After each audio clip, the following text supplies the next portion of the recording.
Hi there, I'm Lori, and this week I'm beginning to work my way from clutter to comfort. So stay a while and I'll show you how to max out your loved ones' memories by minimizing the things they left behind.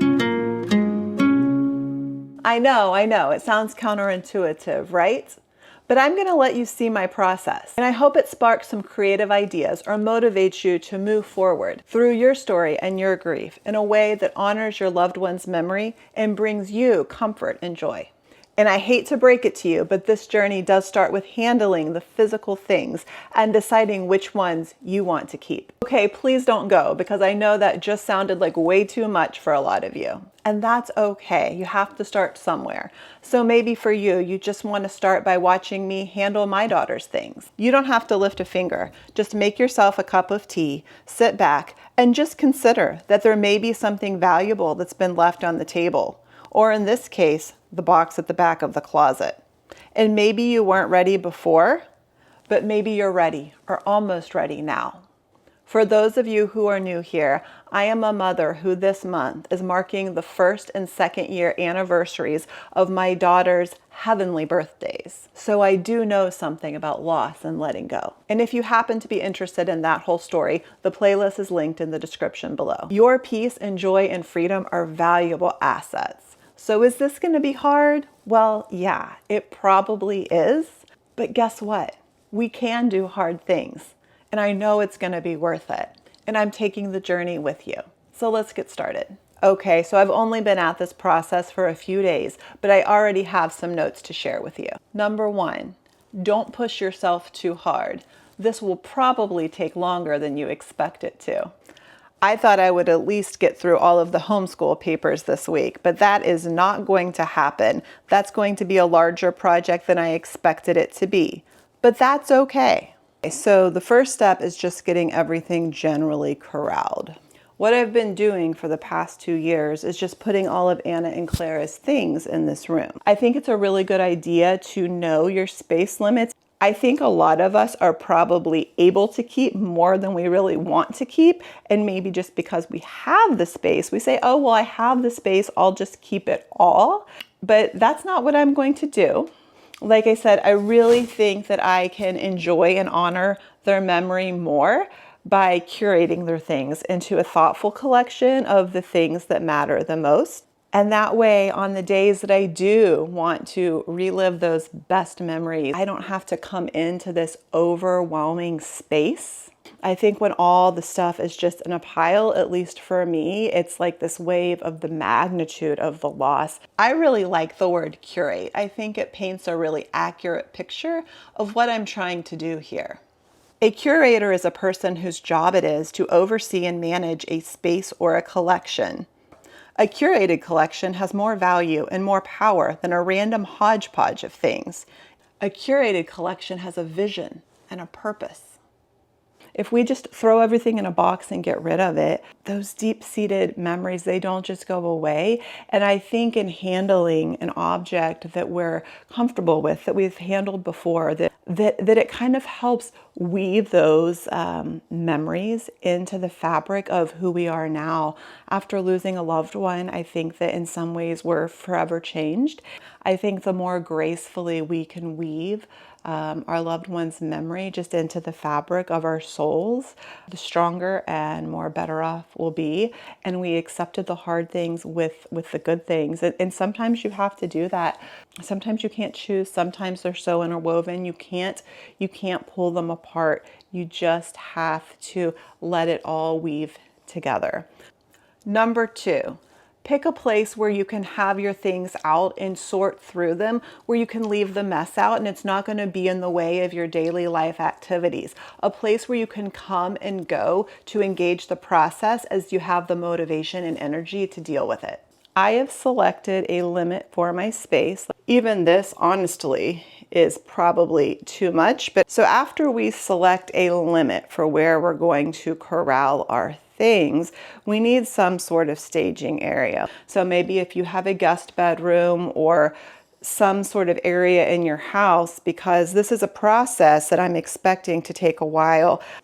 So I'm trying to decide what to start with first. I almost see it like a refining process, like making a diamond, where you have this substance and it's compressed and it's compressed until you have something truly beautiful.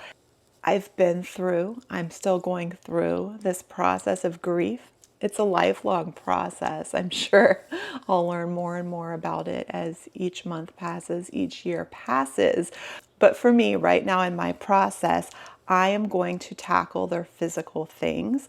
I want to organize them in a way that's edifying and useful for me and my family, so that we can have access to their memories without the friction of just chaos and clutter and mess. Number 3, it's going to look worse before it looks better, which means it probably might feel worse before it feels better. Don't worry, learning to wrangle the chaos makes you more creative. Trust the process and just do the next thing that makes sense. Okay, it's day 3 and I'm doing it with wet hair. Yesterday, I went through Clara's homeschool and art pages and projects, and I want to condense them into a binder of my favorite memories. I need to relocate this big box of stuff to a flat surface where I can begin working on that project. Welcome to my art studio, aka my son's old bedroom that still has tree decals on the wall. I would like to point out that these decals here were not floating. His headboard of his bed used to be like that. And so it all kind of worked, but now that the bed's not in here anymore, it looks a little strange. But it's important to me that you know it wasn't designed to look that way. After I'm done with this decluttering stuff, the next space is really getting serious about some artwork. I've got some ideas here. Here's my girls in glory. This is Anna riding on top of a lion, and here's Clara with a leopard and lambs. And I have big plans to make this a big, awesome, beautiful painting. If any of you are artists, you might recognize the peaceable kingdom imagery of this, which is the historical reference for what I'm doing, but we will be talking about that another day. I feel like I tell you all the stuff that we're not talking about yet before I get to what we're talking about today. But I'm in my attic right now, and I thought as long as we're talking about studio space, I'll give you a sneak peek into the second part of my studio. I'm excited to work in that space because I feel like it'll just look really cool on camera, but I have a limited time I can actually work in that space because the temperature, it is not heat controlled out there. So it's cold now, like 50, but I can do that. That doesn't bother me. But in the summer, it's blazing hot. So basically from now until about maybe the beginning of June, I can have some good work time in that space. All right, so I have a lot of stuff to sort here, so I'm going to get started. So why am I doing this? Why am I going to the trouble to handle each memory when I really could just as easily kind of shove it all in tote bins, stack it up in the closet, and close the door, out of sight, out of mind, right? But I'm doing it because having boxes full of mixed up memories and scraps of this and papers of that all shoved into boxes in my closet doesn't feel like honoring my daughter's memory to me. I want a memory that's approachable. I want a memory that I can handle. Right now, all of these mixed up piles don't feel like a safe space to me. I don't feel like I have access to some of my favorite memories.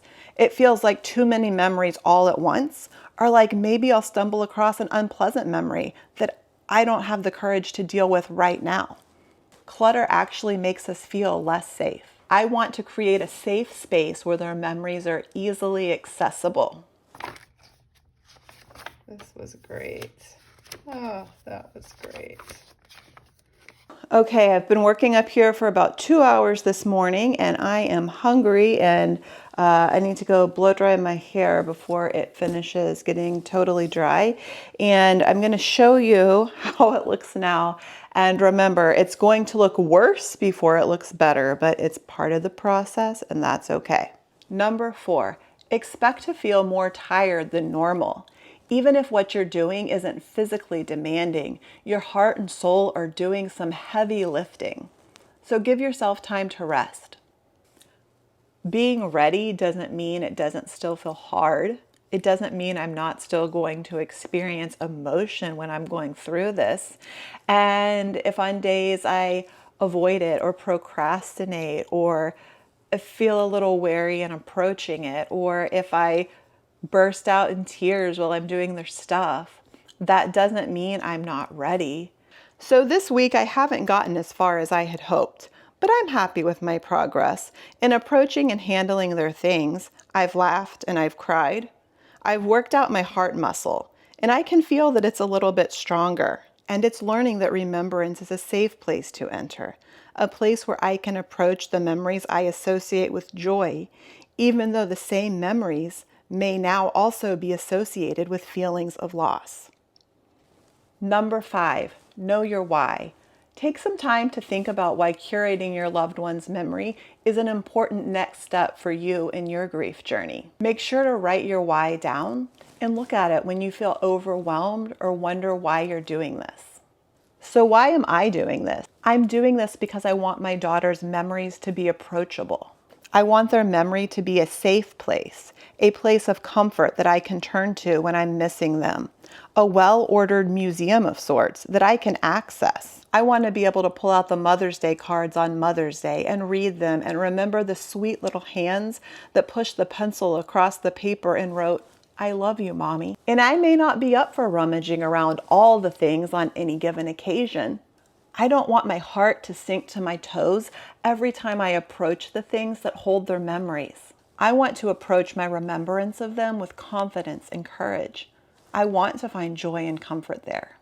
So after you watch this video to the end, make sure to come back to these 5 steps and make sure to spend some time writing down your why. Why are you doing this? How do you want to feel about the things of your loved one that you're hanging on to? What kind of emotions do you want to have when you approach those things? And what's the benefit of letting go of some of those things that might be mixed up in the good emotions that bring you sorrow and grief? Are you ready to let go of that? You get to choose the reason, the purpose, and the vision for your collection of memories. You're the curator here.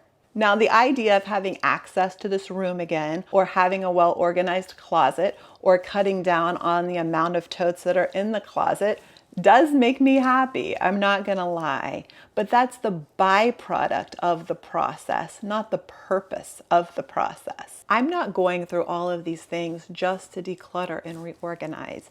I want to create a safe space where their memories are organized and easily accessible.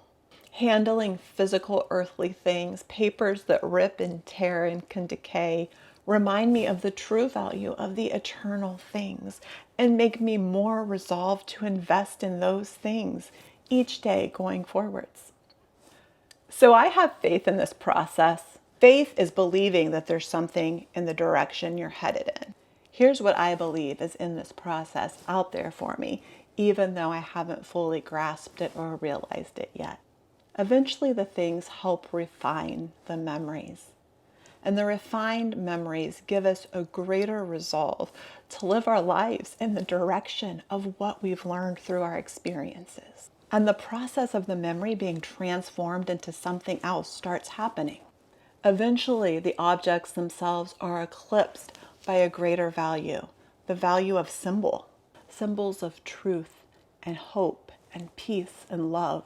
A life well lived has the power to influence us, but a life well remembered has the power to transform us and others. A life well remembered marries together all that we cling to and all that we hope for, and somehow from that mysterious marriage, newness emerges, new life, new hope, new faith, new direction.